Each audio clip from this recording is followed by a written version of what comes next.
fourth step in the mother mode. And as you know, that would be the Lydian.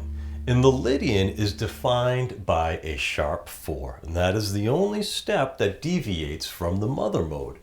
And this sharp 4 gives the Lydian a very unique sound. I had described it as sounding aloof or goofy, and actually it almost sounds wrong until it's compared to the Ionian mode. Another way to describe the Lydian mode is think about when you were really young. You had this uncle, he made everybody laugh, but you had no idea what he was talking about. Well, your uncle was kind of the Lydian. He's just goofy, he's quirky, but he works.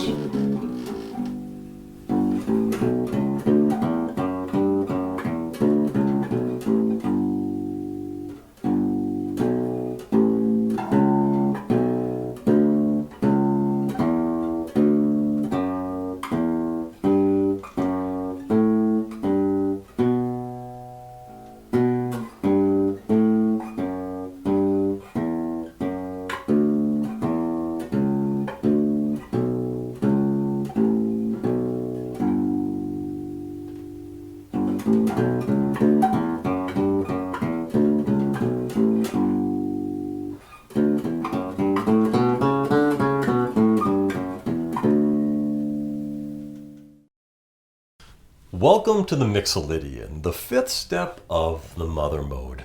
This is where things start to turn a little gray. You're not charcoal gray, but certainly a tinge darker.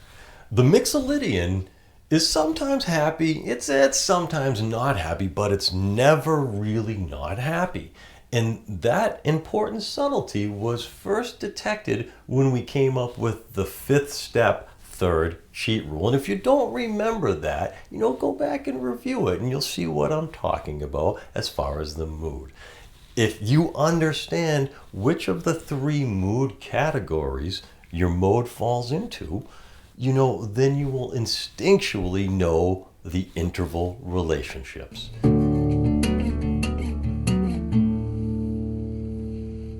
That being stated, the Mixolydian is the gateway to the dark side. The only note that separates the Mixolydian from the Ionian is the ever-powerful flatted seventh. And the ever-powerful flatted seventh is probably the most recognized of all the color numbers. Previously, I had mentioned that the third is vastly more powerful. And it is, after the root note, the third is in far more chords and scales. However, the seventh step, well, it's just used for color in most forms of music. And I know that you actually love the Mixolydian mode. And how do I know that? Well, I'll tell you, because if you like rock and roll, blues, jazz, hip hop, street music, pretty much any kind of music aside from hop down the street, children's music, then you like the Mixolydian. It is vastly popular and it is prevalent in virtually, if not all, forms of music often. That being said, you will be spending a lot of time using the Mixolydian mode. And that is great because it's a great mode, but here lies a trap. Because you play the Mixolydian mode actually more often than the Ionian mode, in fact, a lot more often than the Ionian mode, the associated interval relationships kind of become ingrained as the traditional way they should be, and that's not the case. I've told you that too many times, I know, but I'm going to keep saying it, so get used to it. But here's the fact. The Mixolydian is an awesome mode. Give a listen as I demonstrate the Mixolydian to the Ionian. Here we go.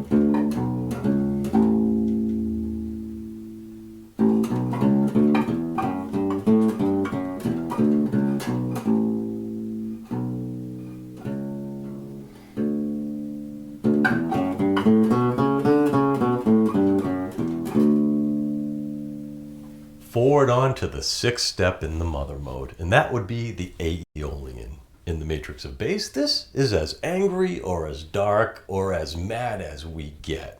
And why? Well, that's because I don't prefer things that raise my blood pressure. That aside, life does have a tendency of building up, stress, and you do need a release, and the Aeolian is a great release.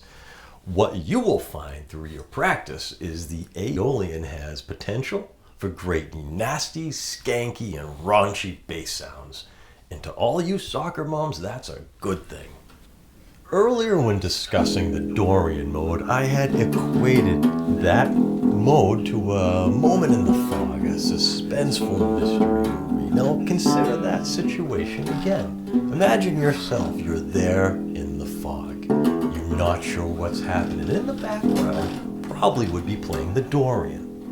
If out of nowhere comes a group of priests and nuns, well, suddenly the Ionian or even the Lydian might pop in as the soundtrack. However, if your arch rival comes out of the fog, you might expect the Aeolian.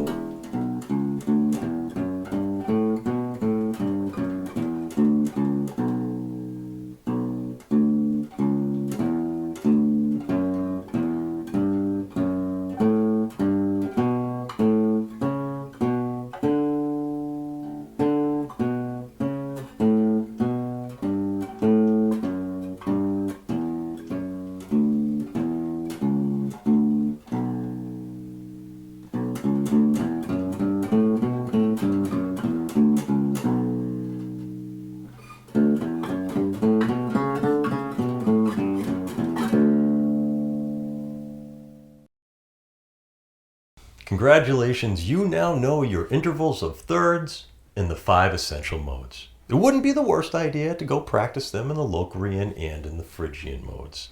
Now that you've seen the laws and the rules, you won't be able to see it any other way, and you will be able to instinctually play music based on feelings, emotions, and math. Here is the mother mode master map filled in completely with the thirds. So whatever works for you, learn to play through numbers, through emotions, or memorize the charts. Just remember, it's all the same, it's all supposed to be fun, and it's all up to you. Earlier in this chapter, I had mentioned this ranking system of the most important steps in the mode. Of course, the root note is number 1, and after that was the third. There was this mystery number, which is followed only by the 7th. What is this mystery number? Well, it's the 5. The 5th step of any mode will often be used in all of your chords or scales. Why? Because it's a power number. It's the best way to describe the 5. And in the 1980s, it was a vital part of the power chord. And I just wanted you to have this information. The root, the 3rd, the 5th, the 7th. With that, you can make some phenomenal music. Finally, here are the previously promised nuggets of information that will hopefully set you apart and set you free. First, let's talk about the 1-4-5 blues thing. It is imperative that you remember that these numbers have absolutely nothing to do with the matrix of bass theories. They are simple reference points, and I'll talk about that in a second. Here's how it usually goes. Someone in the band yells out to the bass player, "Hey, we're doing 1-4-5 blues in D, don't mess up." What does this really tell you? Well, not a lot. What this lazy and likely less informed individual is trying to convey to you is the following message. The predominant chord in this song will be D, and the other 2 notes will be G and A. And if you play these 3 notes at the right time and in time, you will never be wrong. And while that's great, how boring. That's like going trick-or-treating for hours and only eating your least favorite candy. What we need to know is what chords are major and what chords are minor. The more we know, the better. And they may argue that there was this traditional blues recipe of what was what, but that no longer exists. We need facts. Give us those facts and we'll make it sweet. Here is the magic question and the mathematical formula that I had previously promised, and wouldn't you know, they're the same thing. What we need are numbers. You politely approach the musician and you ask them, for the chords they are playing, is the third flat or natural? In Matrix of Bass speak, we say traditional, and then we ask them if the seventh is flat or natural. And while we would like to have all the notes of the chords, with these few notes, we can decipher which mode we wish to use, and then we can impose our will onto the song. Final point, and this is probably the most crucial point, as a bass player, our job is to hold down the foundation of the song. If we play too much, overplay, or overuse the color numbers, we will ruin the song. Don't ruin the song.